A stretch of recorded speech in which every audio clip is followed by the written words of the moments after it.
하나님 아버지, 참으로 감사합니다. 10월 마지막째 주일, 특별히 종교개혁주일로 저희들 허락하여 주시고 주의 재단으로 저희들을 불러주셔서 아버지 하나님께 신령과 진정으로 예배드릴 수 있는 귀한 은혜를 주심을 진심으로 감사드립니다. 아버지 하나님, 오늘 이 시간에 온전히 하나님께 영광 돌리는 복된 시간이 되게 하여 주시고 우리의 신앙이 개혁되어지고 새롭게 세워지는 복된 시간이 될 수 있도록 인도하여 주시옵소서. 아버지 하나님, 오늘도 임재하셔서 이 예배를 흠양하여 주시고 하늘의 은혜와 하늘의 축복으로 함께하여 주옵소서. 홀로 영광 받아 주시옵소서. 예수님의 이름으로 기도드리옵나이다. 아멘.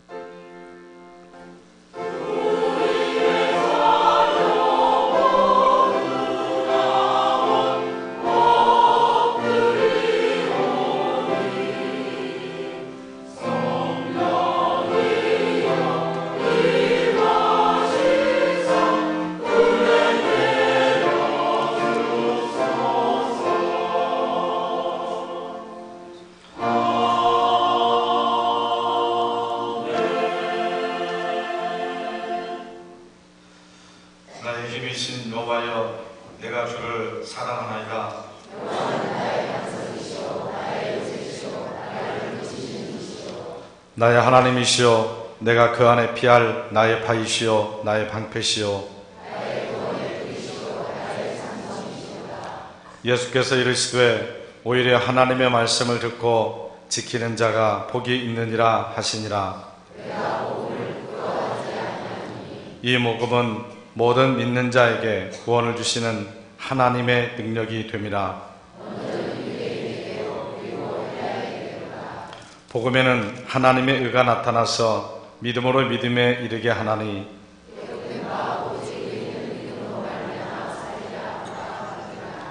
너희가 내 말에 거하면 참으로 내 제자가 되고 우리 주 예수 그리스도로 말미암아 우리에게 승리를 주시는 하나님께 감사하노니 항상 주의 일에 더욱 힘쓰는 자들이 되라. 아멘. 나는 전능하신 아버지 하나님 전지의 창조주를 믿습니다. 나는 그의 유일하신 아들 우리 주 예수 그리스도를 믿습니다. 그는 성령으로 잉태되어 동정녀 마리아에게서 나시고 본디오 빌라도에게 고난을 받아 십자가에 못 박혀 죽으시고 장사된 지 사흘 만에 죽은 자 가운데서 다시 살아나셨으며 하늘에 오르시어 전능하신 아버지 하나님 우편에 앉아 계시다가 거기로부터 살아있는 자와 죽은 자를 심판하러 오십니다. 나는 성령을 믿으며 거룩한 공교회와 성도의 교제와 죄를 용서받는 것과 몸의 부활과 영생을 믿습니다. 아멘.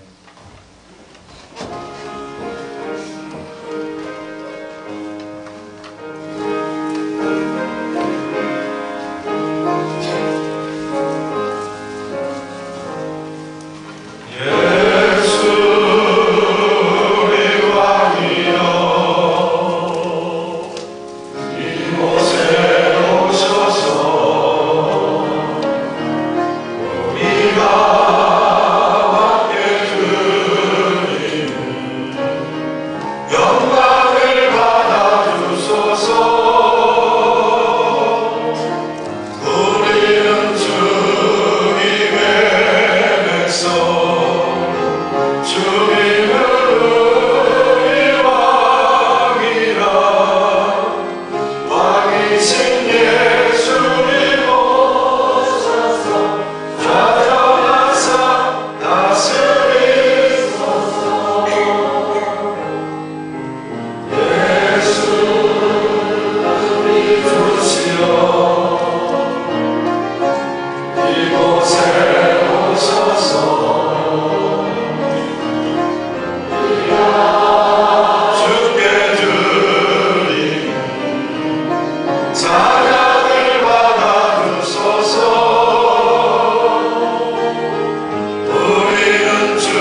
다 같이 기도드리겠습니다. 생명 되시며 우리의 구원자가 되시는 거룩하신 하나님 아버지, 오늘도 주님의 거룩한 날을 허락하여 주셔서 흩어져 있던 믿음의 형제들 이 시간 한자리 모여 예배드리오니, 하나님, 저희가 드리는 예배를 통하여서 영광 받아 주시었고, 이 시간 드리는 예배가 신령과 진정으로 오직 하나님을 위하여 드리는 예배가 되게 허락하여 주시옵소서. 하나님 아버지, 이 시간 저희들 한 주간의 삶을 고백하고자 머리 숙였습니다. 하나님 말씀대로 살겠다고 다짐했지만 육신이 약하여 하나님 말씀대로, 하나님 뜻대로 살지 못한 시간들이 많았음을 이 시간 고백합니다.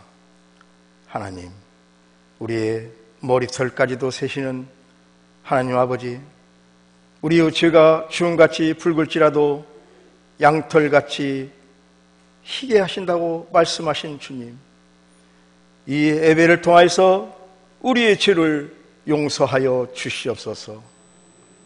하나님 아버지, 들녘에는 이제 추수의 막바지, 농부들의 땀 흘렸던 수고가 추수의 기쁨으로 이루하시는 주님, 좋은 일기 주셔서 결실의 마무리를 잘 할 수 있도록 허락하여 주시옵소서.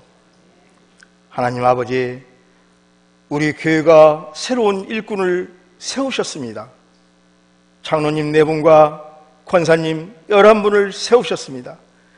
이번에 세워진 장로를 통하여 신풍교회가 더욱 든든히 세워지게 허락하여 주시었고, 당회가 하나 되어 진리 안에서 주님의 뜻 안에서 이루어 나가며 하나님께서 주신 장로 직분을 잘 감당할 수 있는 신실한 일꾼들 다 되게 허락하여 주시옵소서. 하나님 아버지, 11분의 권사님을 세우셨습니다. 직분을 잘 감당하게 허락하여 주시었고, 날마다 기도 용사가 되게 허락하여 주시옵소서. 이 시간도 하나님, 육신이 약하여 평상에 있는 교회에 나오지 못한 믿음의 형제들도 있습니다. 하나님, 그들 친히 찾아주셔서 주님의 거룩하신 손으로 안수하여 주시옵소서. 이 시간 우리와 동일한 은혜로 덧입혀 주시옵소서. 하나님 아버지, 이 시간도 목사님 말씀을 예배하고 단위에 세우셨습니다. 목사님 건강 더욱 지켜주시었고, 약한 부위를 주님 어루만져 주셔서 새 힘을 얻어 말씀 선포하는데 능력의 말씀만을 선포하실 수 있도록 허락하여 주시옵소서.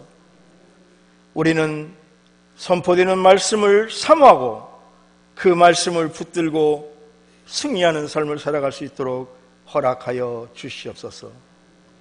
이 시간도 예배를 위하여 할렐루야 찬양대를 세우셨습니다. 지휘자, 반주자, 대원 한 사람 한 사람 혼연일치되어서 성가대에서 울려 퍼지는 찬양이 하나님께는 영광이요 듣는 우리 모두에게 은혜의 찬양이 되게 허락하여 주실 줄 믿사옵고, 우리를 죄에서 구속하신 거룩하신 예수 그리스도 이름 받들어 기도드려옵나이다. 아멘.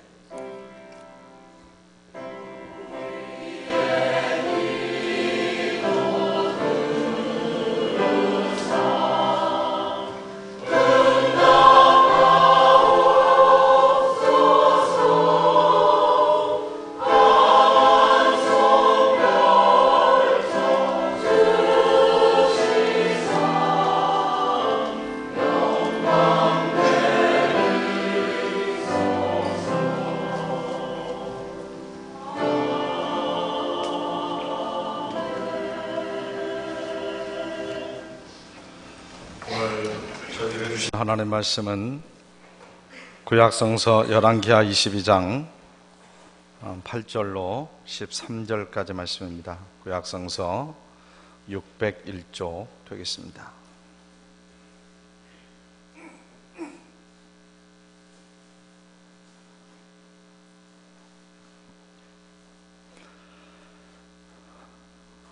열왕기하 22장 8절로 13절까지 말씀 봉독합니다. 대제사장 hil기야가 서기관 사반에게 이르되 내가 여호와의 성전에서 율법책을 발견하였노라 하고 hil기야가 그 책을 사반에게 주니 사반이 읽으니라. 서기관 사반이 왕에게 돌아가서 보고하여 이르되 왕의 신복들이 성전에서 찾아낸 돈을 쏟아 여호와의 성전 맡은 감독자의 손에 맡기셨나이다 하고 또 서기관 사반이 왕에게 말하여 이르되 제사장 hil기야가 내게 책을 주었이다 하고 사반이 왕의 앞에서 읽으매 왕이 율법책의 말을 듣자 곧 그의 옷을 찌르니라. 왕이 제사장 hil기야와 사반의 아들 아이감과 미가의 아들 악볼과 서기관 사반과 왕의 시종 이사야에게 명령하여 이르되 너희는 가서 나와 백성과 온 유다를 위하여 이 발견한 책의 말씀에 대하여 여호와께 물으라. 우리 조상들이 이 책의 말씀을 듣지 아니하며 이 책에 우리를 위하여 기록된 모든 것을 행하지 아니하였으므로 여호와께서 우리에게 내리신 진노가 크도다. 아멘.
매년 10월 마지막 주일은 종교 개혁주일입니다.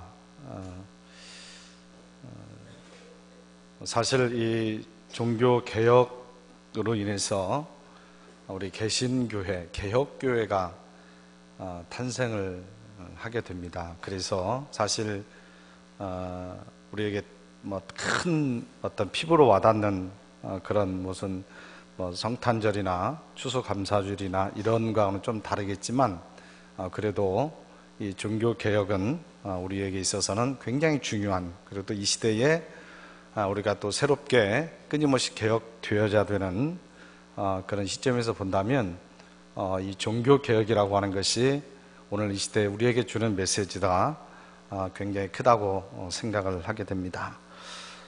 그래서 오늘 말씀은 이 종교 개혁에 관한 말씀을 드리면서 우리들 스스로에게 좀 쿵탕거리게 만드는 그런 말씀을 우리가 좀 듣고자 합니다. 종교개혁자인 원래 마틴 루터는 원래는 법학을 공부하는 법학도였습니다. 그런데 어느 날 친구와 길을 가다가 이제 그 번개가 치는 바람에 친구가 옆에서 죽는 것을 이제 목격을 하게 됩니다. 그래서 충격을 받게 되었고, 그래서 공부를 하던 법학을 그만두고 어거스틴 수도원에 들어가서 이제 수도자의 삶을 살아가게 됩니다. 당시에 로마 천주교회는 사람들이 구원을 받기 위하여서는 많은 선행을 쌓아야 된다라고 가르쳐 왔습니다. 그래서 루터도 이 수도원에서 수도사의 삶을 살아가면서 바로 선을 쌓기 위하여서 무진장한 애를 쓰게 됩니다. 금식도 많이 하고요, 또 고행하면서 수도도 하고요, 또 선행을 베풀려고도 굉장히 노력도 많이 하고요. 그럼에도 불구하고 루터의 마음에는 구원의 확신이 없었습니다. 신학 공부를 마치고 이제 비텐베르크 대학에서 교수가 되어서 학생들에게 성경을 이제 가르치게 됩니다. 이제 그러던 중에 로마 교황청에 방문을 할 기회가 생겨지게 됐는데, 로마에 가보면 계단 성당이라고 하는 그런 곳이 있습니다. 당시에 이제 믿음이 좋았던 이 콘스탄틴 황제의 어머니가 자기 아들이 황제니까 황제한테 부탁을 해가지고 예수님께서 빌라도의 법정에 그 재판을 받으러 올라갔을 때의 그 계단을 뜯어다가 그 계단을 거기다 옮겨 놓는 겁니다. 그래서 계단을 옮겨 놓고 그 계단을 가운데 두고 양쪽에다가 성당을 짓게 되는데, 그 성당이 바로 계단 성당입니다. 그래서 로마를 찾아온 사람들은 이 계단 성당을 무릎으로 기어 올라가면서 기도를 합니다. 무릎으로 기어 올라가면서 기도를 하게 되면 본인들의 죄가 용서받는다라고 생각을 했던 것입니다. 루터도 당시의 전통에 따라서 이 계단을 무릎으로 기어 올라가면서 이제 기도를 하는 겁니다. 굉장히 아프겠죠.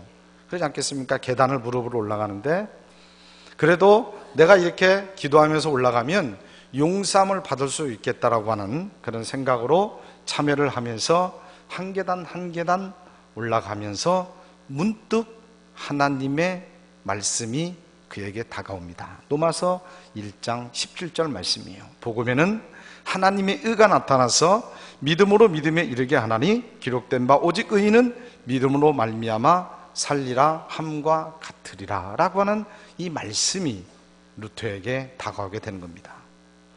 이제 로마에서 돌아온 루터는 이제 말씀을 열심히 연구를 하면서 정말 우리가 쌓은 어떤 행위로 인하여서 구원을 받는 것이 아니고 오직 믿음으로 구원을 받는다라고 하는 그 사실을 이제 루터가 발견하고 깨닫게 되는 겁니다. 근데 이런 구원의 진리를 놓고 로마 교회를 바라보니까 이 로마 교회가 행하는 것들이 너무 틀린 거예요. 너무나도 성경 말씀과는 거리가 먼 거예요. 이것을 이제 루터가 발견하게 되는 겁니다. 근데 그 대표적인 가운데 하나가 뭐냐면 바로 면죄부였습니다. 이 면죄부라고 하는 것은 뭐냐면요, 어떤 사람이 이제 구원을 받을 만큼의, 아까 말씀드렸죠, 선을 많이 쌓아야 된다고 했는데, 구원을 받을 만큼의 선을 행하지 못했다면 교황이나 그 다음에 노막 교회를 통하여서 다른 사람의 선행을 사는 겁니다.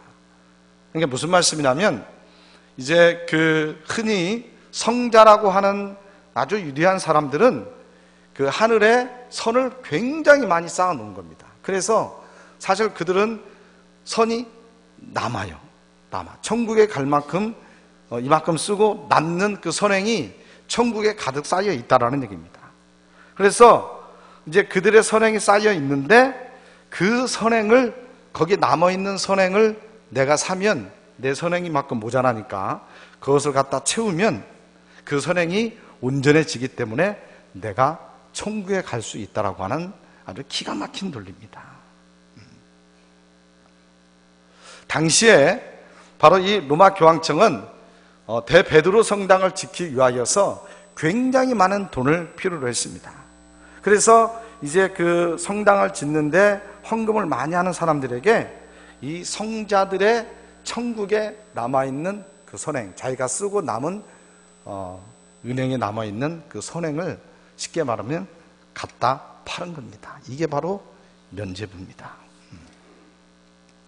내가 선을 많이 쌓지 않아도 돈을 내고 하늘 창고에 있는 선행을 사기만 하면 구원을 받을 수 있다라고 하는 것을 가르쳤고, 그것으로 인하여서 교황청은 많은 돈을 거둬들일 수가 있었다는 얘기입니다. 이것을 안 루터는 분개를 하게 되는 거예요. 이렇게 잘못된 가르침을 통해서 바로 이 교인들을 현혹해서는 안 된다라고 생각을 하게 됩니다. 그래서 1517년 10월 31일 비텐베르크 대학 정문 게시판에 95개의 조항을 써붙이게 되는 거죠. 그래서 성경과 복음의 진리에서 멀어져 있는 당시 교회를 향하여서 정말 무엇이 옳고 무엇이 그른지 한번 공개적으로 한번 토론을 해봅시다 라고 하는 그런 대자보를 붙이게 되는 거죠. 바로 이것이 시발점이 되어져서 종교개혁이 일어나게 되는 겁니다. 그래서 이제 우리가 지금 섬기고 있는 이 개혁교회, 개신교회가 탄생을 하게 되어지는 그런 아주 밑거름이 된 것을 보게 되는 거죠. 우리나라에 선교사가 공식적으로 들어온 것이 1884년입니다. 이제 우리 한국교회에 복음의 씨앗이 뿌려진 지도 이미 130년 이상이 세월이 흐른 것을 보게 됩니다. 그런데 이 짧은 역사 속에서 한국교회는 엄청난 성장을 해왔습니다. 경제 구묘도 세계 10위권이죠. 그리고 세계 선교사를 파송도 세계 최고입니다. 교회도 4만 개에서 5만 개 정도 된다고 얘기를 하고 있고요. 아주 시골 마을에 가도 교회당, 예배당이 없는 곳이 없습니다. 김제도 보면 시골에 가봐도 교회당이 다 서 있는 것을 보게 됩니다. 우리 기독교인 적게는 800만, 많게는 1200만, 그렇게 정도로 이해하고 있습니다. 엄청납니다. 우리나라가 외국에 선교사를 몇 명을 보냈느냐? 우리나라가 교회가 몇 개가 되느냐? 우리나라의 성도 전체 성도수가 얼마나 되느냐? 여러분, 이것도 굉장히 중요할 수가 있습니다. 그러나 이것보다도 훨씬 더 중요한 것이 있습니다. 그것은 뭐냐면 정말로 한국 교회가 정말로 교회다운가? 정말로 하나님께서 인정하시는 교회다운가? 세계 10대 교회 가운 중에 7개 교회가 한국에 있다고 합니다.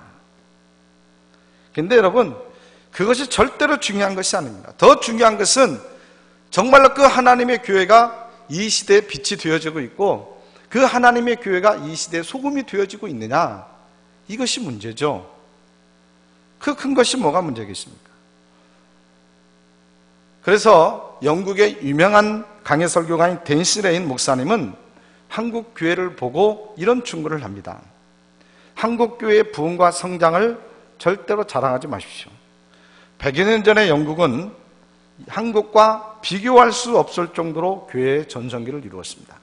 100여 년 전에 영국 교회는요, 지금 우리가 복음화율이 동네별로 틀리는데 가장 높은 데는 김제 같은 데는 30% 좀 넘으면 굉장히 높죠.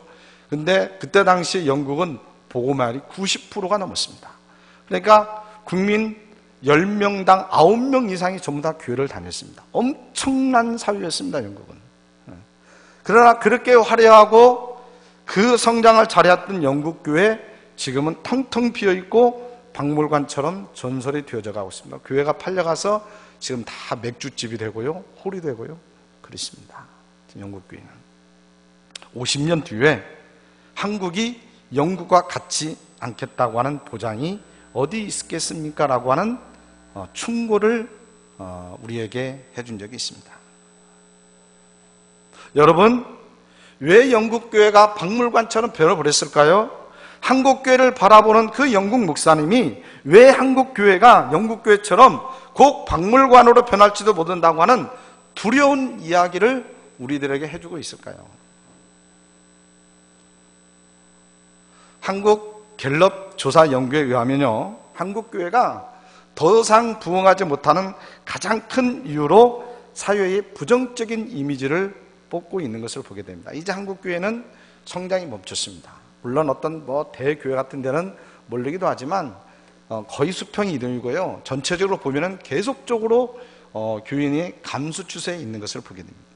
근데 왜 그러느냐라는 그 여론조사를 해보니까 기독교의 부정적인 이미지가 너무나도 강하다는 얘기입니다. 그러니까 더 이상 이제 교회가 이 한국 사회의 존경의 대상이 되지 못해, 이쁨 받는 대상이 절대로 되지 못했다는 얘기입니다. 그런데 왜 한국 사회는 이 한국 교회를 부정적으로 보고 있는 것일까? 바로 종교사회학자인 이원규 교수는 이렇게 진단을 하고 있습니다. 사회 봉사 및 이웃사랑을 실천하는데 너무 인색하다. 전도 활동이 지나쳐서 혐오감을 준다. 헌금을 너무 강조한다. 진리 추구보다 교세 확장에 집착한다. 너무 시끄럽고 요란하다. 물량주의에 물들어 있다. 도덕적으로 사회에 물을 일으키는 경우가 많다. 라고 하는 여러 가지 평가 결과를 내는 것을 보게 됩니다. 사실 여러분, 한국 교회는요, 사회활동을 참 많이 합니다. 봉사, 한국 교회가 얼마나 많이 합니까? 한국 사회의 그 봉사활동에 기독교가 차지하는 분량이 60%입니다. 굉장히 많은 봉사를 교회가 하고 있습니다.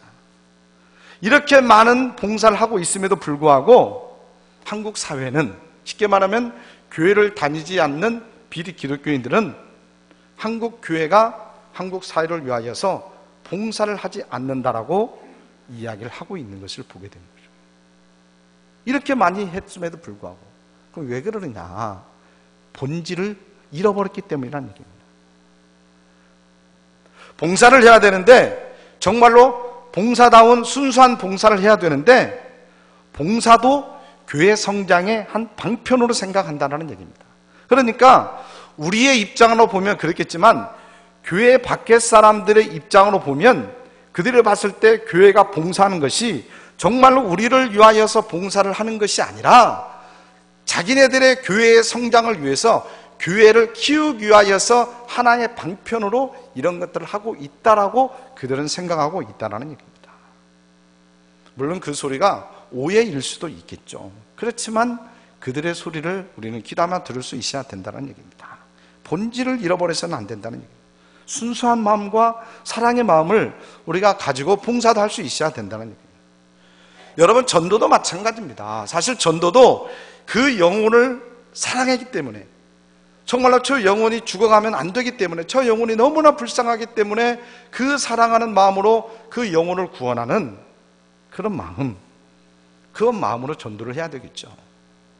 그런데 그것이 아니라 교회를 부흥시키고 교회를 성장시키고 교회를 크게 만들기 위하여서 전도를 하고 있다고 한다면 본질을 잃어버린 거죠. 본질을 잃어버린 겁니다. 그래서 여러분, 요즘 우리 한국에 엄청나게 큰 교회들, 어마어마한 교회들 많잖아요. 수만 명씩, 수십만 명 되는 교회들이 있는데 얼마나 많은 욕을 먹고 있는지, 물론 그게 오해든 오해가 되지 않았던 그런 엄청난 비난의 소리를 듣고 있는 것을 볼 때에 정말로 우리에게 주는 메시지가 크다라고 저는 생각을 합니다. 정말로 노마 천주교회가 그랬던 것처럼 오늘 한국교회도 정말로 본질에서 벗어나서 비본질적인 것에 집착을 하고 있다면 여러분, 다른 것이 타락이 아니에요. 그것이 바로 타락이에요. 그래서 본질에서 벗어난 교회는 절대로 생명력이 없다는 얘기입니다. 본질을 잃어버린 그 교회를 통해서는 절대로 생명의 역사는 이어갈 수가 없다는 얘기입니다. 예, 영국 교회가 그랬던 것처럼, 엄청난 성장을 이루었던 영국 교회가 그랬던 것처럼, 비본질적인 모습으로는 새로운 역사를, 하나님의 생명의 역사를 우리가 이어갈 수가 없다는 얘기입니다. 타락한 노마 천주교로부터 종교개혁을 통해서 신앙의 본질을 찾고자 했던 교회를 개신교회라고 얘기하는데, 이것을 또 개혁교회라고도 얘기를 하죠. 이 개혁교회라고 하는 말은 개혁된 교회라고도 말이 되지만요, 더 중요한 것은 끊임없이 개혁이 되어져야 되는 교회, 그렇습니다. 그래서 우리는 개혁교회다, 그런 표현을 쓰고 있습니다. 그러니까 복음의 비본질을 향해서 가려고 할 때 본질로 개혁되어야 된다는 얘기죠. 그러니까 교회가 그 본질을 잃어버리고 정말로 비본질이 교회 중심으로 서려고 할 때에 교회는 목숨을 걸고 비본질과 싸워서 본질을 지켜낼 수 있어내야 된다는 얘기입니다. 그래야 그 속에 예수 그리스도의 생명이 있는 것이고, 예수 그리스도의 생명이 그 속에 남아 있어야만이 그 교회는 생명력을 가지고 주님 오실 때까지 존재하는 교회가 될 수 있다는 얘기입니다. 그렇다면 여러분, 오늘 우리 이 시대에 우리 한국교회가 안고 있는 비본질적인 모습이 도대체 뭘까요? 우리 한국교회가 안고 있는, 물론 여러 가지 모습들이 있겠죠. 여러 가지 모습들이 있을 겁니다. 그러나 그 중에 가장 큰 것 중에 하나가 뭐냐면 바로 세속주의입니다. 세속주의.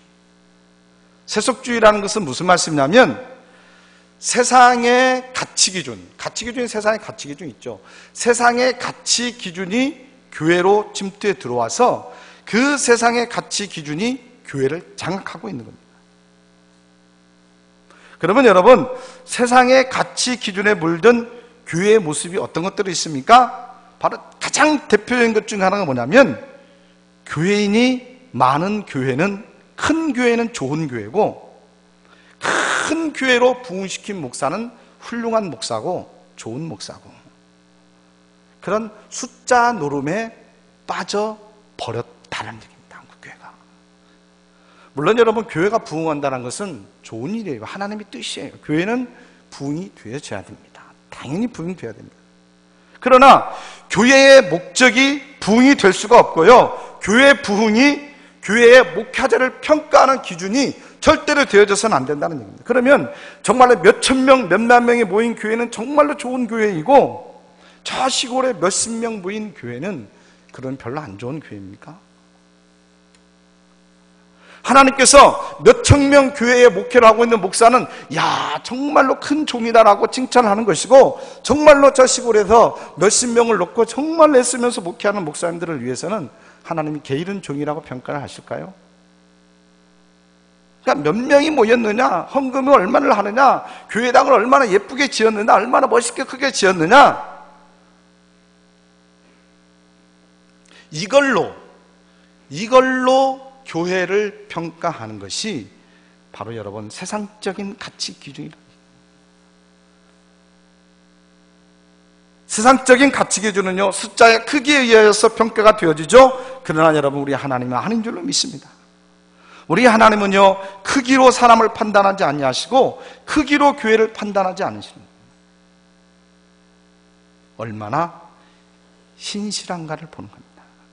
얼마나 네가 신실하게 믿음 생활을 하느냐, 헌금을 얼마나 냈느냐를 보지 아니하시고 얼마나 너가 하나님을 사랑하느냐, 얼마나 네가 주님을 사랑하느냐, 얼마나 네가 성공을 했느냐 그걸로 보지 아니하시고 네가 얼마나 충성했느냐, 얼마나 충성했느냐.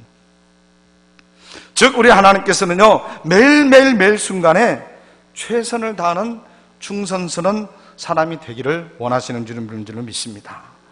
하나님께 주신 그 사명을 잘 감당하는 그런 충성스러운 교회, 그 교회를 하나님께서 인정하시는 교회라고 하는 사실을 우리는 분명히 깨달아야 될 줄을 믿습니다. 그러므로 여러분, 특별히 우리가 언제 이런 것을 우리가 한번 깊이 고민하고 생각을 해보겠습니까? 이렇게 종교개혁주를 맞이해서 우리 자신들에게 주는 쓴소리예요. 정말로 우리들의 신앙의 사고 속에 있는 그런 껍데기를 한번 벗어야 될 줄을 믿습니다. 무엇이 진정한 신앙이고 신앙의 본질이 무엇인가를 우리가 한번 깊이 생각해 볼 수 있는 그런 시간을 우리가 가져야 된다는 얘기입니다. 그럼 여러분, 무엇이 본질이고 무엇이 껍데기일까요? 어디에서 우리가 이것을 평가를 할 수 있을까요? 바로 오늘 본문이 저희들에게 그걸 가르쳐주고 있습니다. 바로 말씀으로 돌아가자는 얘기입니다. 무엇으로요? 우리의 신앙이 우리의 말씀으로, 하나님의 말씀으로 기준으로 삼는 그런 신앙으로 다시 회복이 되어져야 된다는 얘기입니다. 오늘 본문 말씀은요, 요시야 왕이 종교개혁을 일으킨 그런 본문 얘기입니다. 바로 요시야 왕이 있기 전에 히스기야 왕이 있었는데요, 히스기야 왕은 참 위대한 왕입니다. 전국에 있는 모든 우상들을 다 제거한 믿음의 왕이 바로 히스기야 왕이었습니다. 그런데 히스기야 왕의 뒤에 이어서 므낫세가 왕이 되어지는데 다시 원점으로 회복이 되는 것을 보게 됩니다. 이게 므낫세는 북이스라엘의 19명의 왕과 남유다의 20명 왕 가운데서 가장 오랫동안 통치한 왕입니다. 무려 55년 동안을 남유다를 통치한 왕입니다. 그런데 55년 동안 남유다를 통치를 하면서 유다 역사상 가장 어리석고 가장 불신앙적인 왕이 바로 이 므낫세입니다. 그래서 아버지가 전부 다 제거해버린 우상을 다시 다 불러드립니다. 그리고 우상 천국을 만들어 놓습니다. 이제 므낫세를 이어서 바로 아몬 왕이 이제 대를 잇는데 2년을 통치하다가 반역으로 인하여서 죽게 되고 이제 요시야가 8살 때에 왕이 되어집니다. 그때는 이미 전국이 우상으로 들끓고 있었던 그런 시대입니다. 근데 요시야 왕이 이제 그 왕이 된 지 18년이 되었을 때에 성전을 수리를 하게 됩니다. 이제 성전을 수리하게 되는데 성전을 수리할 때 대사장 hil기야가 성전 안에서 율법책을 발견하게 되는 거예요. 그동안 므낫세와 이 아몬이 통치하던 시기를 거치면서 이스라엘 백성들은 하나님을 까마득히 다 잊어버렸습니다. 하나님의 말씀 관심조차도 없습니다. 우상을 섬기는 데만 열심을 피웠습니다. 그런데 이제 요시야 왕 때 하나님의 말씀인 율법을 그들이 찾아내게 되는 거예요. 발견하게 되는 거예요. 서기관 사반이 그 율법을 이제 요시야 왕 앞에서 읽습니다. 하나님의 말씀이 이런 말씀입니다. 이렇게 살아야 됩니다라고 말씀을 쭉 읽는 거예요. 그러니까 이 요시야 왕이 이 하나님의 말씀을 듣다가 자기 옷을 찢으면서 거기에서 회개를 하는 겁니다. 그러면서 오늘 13절 말씀을 하는 거예요. 우리 조상들이 이 책의 말씀을 듣지 아니하며 이 책에 우리를 위하여 기록된 모든 것을 행하지 아니하였으므로 여호와께서 우리에게 내리신 진노가 크도다. 우리가 그동안 하나님의 말씀을 떠나 있었다는 얘기입니다. 그래서 하나님의 진노가 임했다는 겁니다. 그래서 그는 그 말씀을 기준으로 해서 종교 개혁을 단행을 하게 되는 거예요. 그래서 우상 모든 제단들을 다 불태우고요, 이방 예배들, 우상신을 섬겼던 이방 예배들을 전부 다 없애버리고요, 우상을 섬겼던 그 이방 제사장들을 전부 다 죽여버리고요. 바로 이 요시야의 종교 개혁을 가장 잘 표현해준 말씀이 열왕기하 23장 24절 말씀이에요. 요시야가 또 유다 왕과 예루살렘에 보이는 신접한 자와 박수와 드라빔과 우상과 모든 가져간 것을 다 제하여 버렸다. 거기에 보면요, 드라빔을 없앴다라고 하는 말이 나오는데요, 이 드라빔은 가정수호신입니다. 그러니까 가정마다 가정을 심기는 그런 우상이 있었는데 이 신들조차도 다 없앴다는 얘기입니다. 이게 사회 구석구석에 있는 우상뿐만이 아니라 가정에서 행하던 남몰래 행하던 그런 우상 숭배까지도 전부 다 근절을 시켜버렸다는 얘기입니다. 그러니까 요시야가 얼마나 철저하게 종교개혁을 단행했는지. 그리고 이어서 말씀하죠. 이는 대제사장 hil기야가 여호와의 성전에서 발견한 책에 기록된 율법의 말씀을 이루려 함이라. 하나님의 말씀을 이루려 함이라. 요시야가 왜 종교개혁을 단행했습니까? 하나님의 말씀을 따르기 위해서. 무엇을 근거로 종교개혁을 단행했습니까? 하나님의 말씀을 근거로. 하나님의 말씀에 근거해서, 하나님의 말씀에 따라서 하나님의 말씀을 이루기 위하여서 종교개혁을 단행했다는 얘기입니다. 다시 말씀드리면 하나님의 말씀으로부터 멀어져 있던 그 사회, 하나님으로 말씀으로부터 멀어졌던 그 신앙을 하나님의 말씀에 가까이, 하나님의 말씀에 기준 되어지는 신앙으로 바로 잡아가는 것. 이것이 바로 종교개혁이라는 얘기예요. 어떤 막 거대한 무슨 이슈를 내치고 어떤 막 거대한 일들을 행하고 그런 것이 아니라 이제까지 정말로 하나님의 말씀으로부터 멀어져 있었던 내 신앙과 이 모든 사회 가치관을 하나님의 말씀의 가치관으로, 하나님의 말씀 중심으로 다시 돌리는 작업. 이것이 바로 종교개혁이라고 하는 사실입니다. 사랑하는 여러분, 우리의 신앙도 다시 말씀으로 돌아가야 될 줄로 믿습니다. 여러분, 말씀이 우리 신앙에서 다시 회복되기를 주의 이름으로 축원합니다. 내 생각대로 살던 삶이 이제 말씀을 따라 살아가는 삶으로 다시 되돌려야 되는 거예요. 내 중심의 생각들이 하나님 중심의 생각으로 돌아가야 되는 거예요. 이게 말씀으로 우리가 돌아가지 않냐면 진정한 신앙의 개혁이 될 수가 없는 거예요. 그쪽이 정말로 합리적이고 정말로 그쪽이 정말로 좋은 쪽으로 개혁이 됐다 할지라도 하나님의 말씀으로 기준을 삼지 않으면 참된 개혁이 될 수가 없다는 얘기입니다. 여러분, 종교개혁, 사회개혁은, 신앙개혁은요, 교회, 사회에서만 필요한 것이 아니고요, 우리 가정에서도 필요한 줄로 믿습니다. 정말로 하나님을 잃어버리고 내가 주인이 되려는 가정은 아직도 드라빔을 품고 있는 가정이에요. 이 드라빔을 제거를 해야 돼요. 우리 생각 속에 있는 드라빔을 제거해야 돼요. 내 생각의 드라빔, 내 욕심의 드라빔을 불태울 수 있어야 되는 거예요. 그래서 내 가정에도, 내 삶에도, 내 생각에도 하나님의 말씀이 철저히 기준이 될 수 있어야 됩니다. 그래야만이 진정한 개혁이, 종교개혁이 내 속에서 일어나는 거예요. 내 속에서. 열왕기하 23장 25절을 보면 이렇게 말합니다. 요시아와 같이 마음을 다하여 뜻을 다하여 힘을 다하여 모세의 모든 율법을 따라 여호와께 돌이키는 왕은 요시아 전에도 없었고 후에도 그와 같은 자가 없었더라. 하나님의 말씀을 기준으로 해서 종교개혁을 단행했던 이 요시아를 향하여서 하나님께서 최고의 찬사를 보내요. 그 전에도 그 후에도 이와 같은 사람은 없었다. 여러분, 이것보다 큰 칭찬은 어디 있겠습니까? 정말로 하나님의 말씀으로 근거로 해서 거짓되고 부패한 것들을 바로잡았을 때에 하나님께서는 요시아에게 이런 놀라운 칭찬을 하신 것을 보게 됩니다. 사실 여러분, 무엇이든지 개혁한다라고 하는 것은 사실 쉬운 일은 아닙니다. 여러분, 단시간에 되는 것도 아닙니다. 열왕기하 22장 2절을 보면, 이하를 보면은요, 요시왕 보면은요, 어렸을 때부터 하나님 보시기에 정직히 행했던 왕이라고 이야기합니다. 다윗의 길을 따라갔던 왕입니다. 그런데 요시야 왕은 깨를 기다립니다. 18년이라는 세월을 기다리고 준비하다가 율법책을 발견하는 기회로 삼아서 종교개혁을 단행을 하게 되는 거죠. 물론 성경에는 기록되어 있지 않았지만 여러분, 이 종교개혁을 할 때 얼마나 많은 세력들이 저항을 했겠습니까? 그러죠. 그럼에도 불구하고 그는 굴복하지 아니하고 말씀에 따라서 개혁을 단행한 것을 보게 됩니다.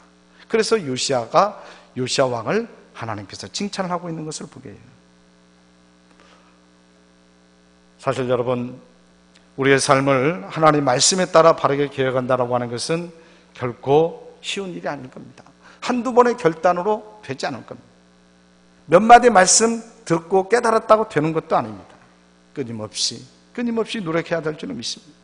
정말로 말씀으로 돌아가려고 하는 끊임없는 노력과 결단이 우리들 속에 있을 때에 우리에게서 진정한 개혁이 일어날 수 있다는 얘기예요. 이런 개혁을 이렇게 힘들고 어려우니까 이런 개혁을, 이런 과정을 통해서 우리가 열매를 맺어갈 때 하나님께서 그것을 보시고 그래서 칭찬하신, 칭찬은. 사랑하는 여러분, 지금 우리의 삶이 말씀의 기준이 되어지는 그런 삶이 되시기를 간절히 원합니다. 사실 말씀대로 살아간다, 이 말은 저 사람 왜 이렇게 고루하게 살아? 그런 말을 들을 수도 있는 그런 가치관이 완전히 변화된 사회 속에서 사실 우리는 지금 살아가고 있습니다. 그럼에도 불구하고 우리는 말씀으로 돌아가야 될 줄은 믿습니다. 그럼에도 불구하고 우리의 삶을 끊임없이 말씀에 비추어야 될 줄은 믿습니다. 사실 우리들은요, 대체적으로 신앙생활을 굉장히 오래 해왔습니다. 어떤 분은 10년, 어떤 분은 20년, 어떤 분은요 60년, 70년, 아주 뱃속에서부터 정말로 신앙생활을 해오셨는데, 특별히 우리가 종교개혁주의를 맞이해서 우리의 신앙을 한번 점검해 볼 수 있는 기회가 되기를 간절히 원합니다. 정말로 우리의 신앙이 어디에 바탕을 두고 있는지, 정말로 우리의 신앙의 근거가 어디에 존재 근거를 두고 있는지, 정말로 지금 내 신앙과 지금 내가 살아가고 있는 세상, 내 가치관이 하나님 말씀에 얼마나 부합되고 있는지, 아니면 하나님의 말씀과는 너무나도 동떨어진 내 나름대로의 신앙을 가지고 내 나름대로의 가치관을 가지고 살아가고 있는지. 그렇다고 한다면 여러분, 우리의 신앙은, 우리의 믿음은, 우리의 사고는 이 시간 개혁이 되어야 될 줄은 믿습니다. 무엇으로? 하나님의 말씀으로. 하나님의 말씀으로요.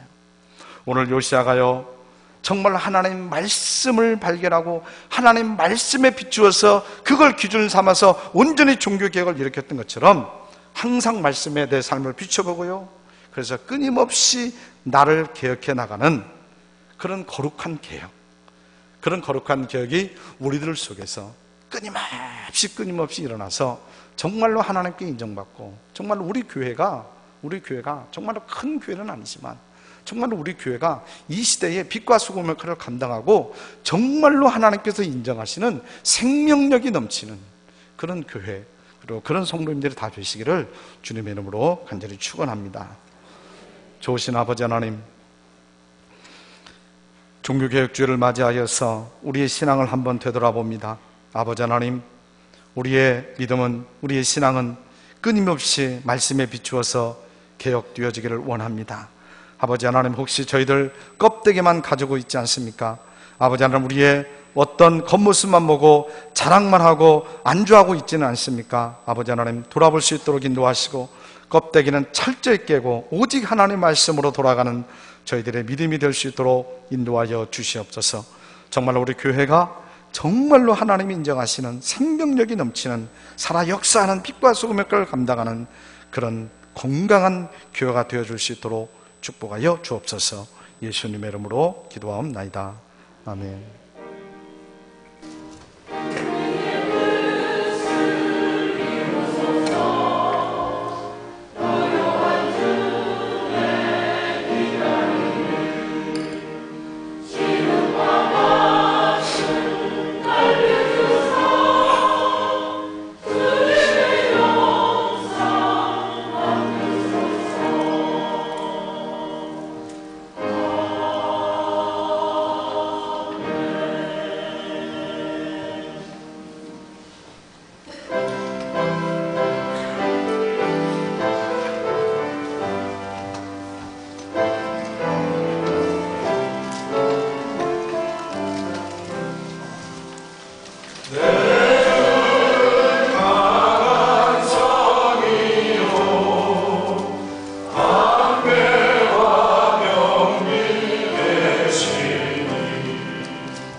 하나님 아버지, 아버지 하나님께서 오늘 또 귀하고 복된 시간 허락하여 주시고 아버지 하나님께 귀한 예배를 성별하여 드릴 수 있는 은혜를 주심을 진심으로 감사드립니다.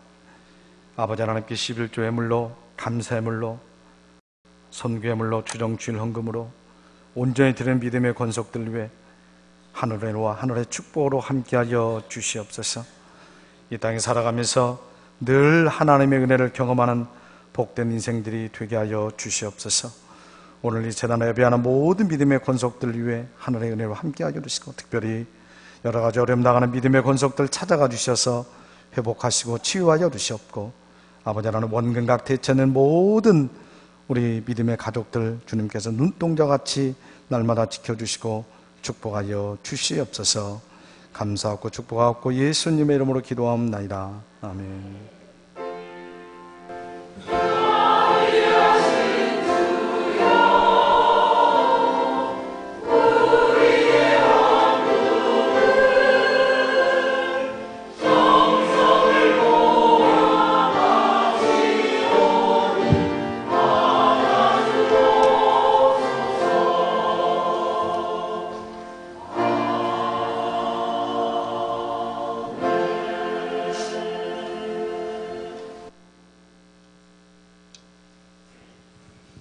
교회 소식을 전하겠습니다. 첫 번째 금주의 생명양식은 시편 6편에서 12편입니다. 하루에 한 장씩 읽고 풀어서 제출해 주시기 바랍니다. 두 번째 2012년 추수감사절은 11월 18일입니다. 셋째 주일입니다. 기도로 준비하시기 바랍니다. 짧은 글 깊은 명상란에 모든 것이 적혀있으니 참조해 주시기 바랍니다. 세 번째 김제 시찰 연합부흥 성회가 11월 5일 월요일 저녁 7시, 수요일 저녁까지 본 교회당에 써 있습니다. 꼭 참석하셔서 은혜 받으시기 바랍니다. 네 번째 기관 소식입니다. 정기당회가 오늘 오후 1시 20분에 당회실에 있습니다. 오후 여신도의 헌신예배가 다음 주일 오후 예배에 있습니다. 일남신도회 일여신도의 야유회가 11월 1일 오전 9시 30분에 교회에서 출발하여 내장산을 경유하여 강천사로 한다고 합니다. 많이 참석해 주시기 바랍니다. 이여신도의 야유회가 11월 3일 토요일 오전 8시 교회에서 출발하여 내소사로 갑니다. 많이 이여신도 회원들 참석해 주시기 바랍니다. 다섯 번째 교우 소식입니다. 입원입니다. 박영수 집사님 서울 아산병원에 입원하고 계십니다. 여러분의 많은 기도가 필요합니다. 여섯 번째 노예 및 연합회 소식입니다. 전주 장로 합창단 제7회 정기 연주가 10월 30일 화요일 오후 7시 30분 한국 소리문화의 전당 무학당에서 있습니다. 김종식 장로님이 단원으로 계십니다. 전주 샘가원교회에서 설립 공인 예배 11월 3일 오전 11시에 있습니다. 김제 임상교회 장로 임직식이 11월 4일 오후 3시에 있습니다. 전북로의 사회보주관 은퇴목사, 은퇴장로 1일 찬화회가 있습니다. 11월 12일 월요일 전남 벌교 순천만 교회에서 오전 9시에 출발한다고 합니다. 남신도의 전북연합회 주관 등반대회가 11월 15일 전남 해남 두루산에서 있다고 합니다. 남신도 회원들은 1인당 2만원씩 오늘까지 각 회장님들에게 신청해 주시기 바랍니다. 교회 소식을 마치겠습니다. 아버님의 별세로 유조고 대표로서 인사 말씀 한 말씀 드리겠습니다. 봄 교회를 섬기셨던 아버지 박옥 집사님이 장례를 잘 치르게 하시는 하나님께 먼저 감사드립니다. 협조해 주신 성도님들에게 일일이 찾아뵙고 인사를 드려야 도래인 줄 압니다. 이 시간을 빌어 염려해 주시고 협조해 주신 성도님들에게 감사합니다. 염려해 주셔서 아무 어려움 없이 장례를 잘 치렀습니다. 64년 동안 동거 동락하셨던 어머님 이행래 권사님을 위해 많은 관심과 기도 부탁드립니다. 감사합니다.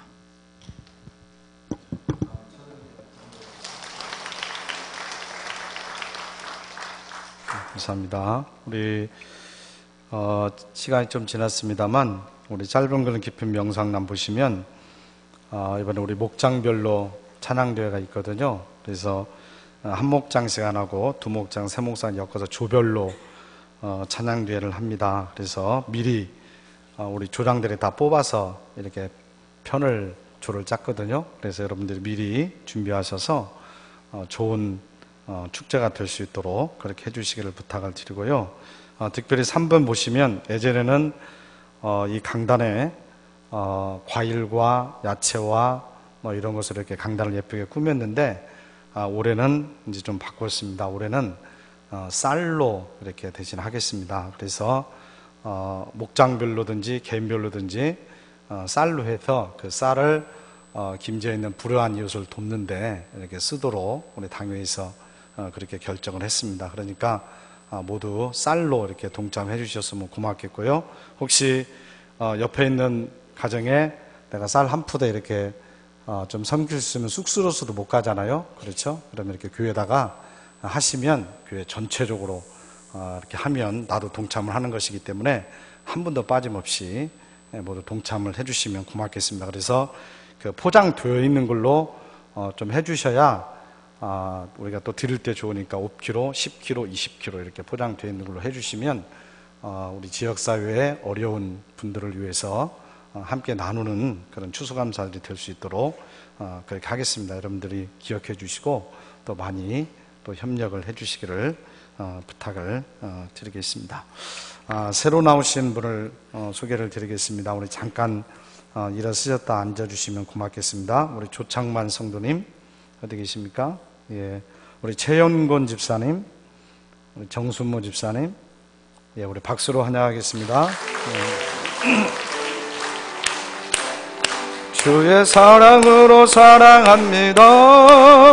주의 사랑으로 사랑합니다. 영제 안에서 주의 영광을 보내 주의 사랑으로 사랑합니다. 주의 사랑으로 환영합니다. 주의 사랑으로 환영합니다. 자매 안에서 주의 영광을 보내 주의 사랑으로 환영합니다. 네, 우리 잠깐 기도하겠습니다. 하나님 아버지, 천하보다도 귀한 영혼, 귀한 하나님의 자녀들 아버지 하나님께서 구원시켜 주시고 몸된 제단으로 불러주셔서 저희들과 함께 귀한 사랑의 교제를 나누며 주님을 섬길 수 있는 은혜를 허락하여 주심을 진심으로 감사드립니다. 주님 축복하여 주시옵소서.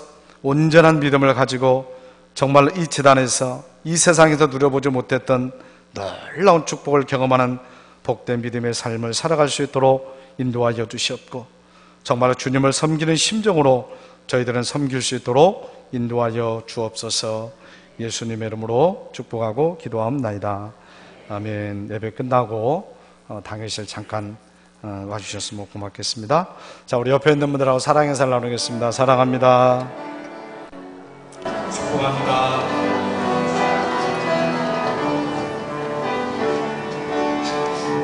당신을 사랑해 언약함에 이른 축복의 권도 당신을 통하여서 열방이 주께 돌아오게 되리 당신을 사랑해 언약함에 이른 축복의 당신을 통하여서 열방이 주께 회하리.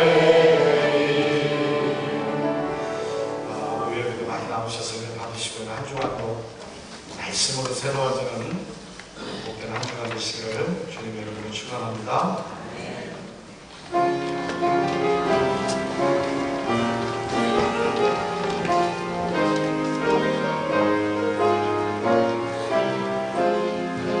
Oh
성령님의 교통하심과 기름 부으심이 하나님의 말씀으로 늘 우리의 신앙이 개혁되기를 소원하는 신풍재단의 모든 믿음의 권속들 위해 가정과 생업 위에 지금으로부터 영원토록 함께하여 주시옵기를 간절히 축원하옵나이다. 아멘.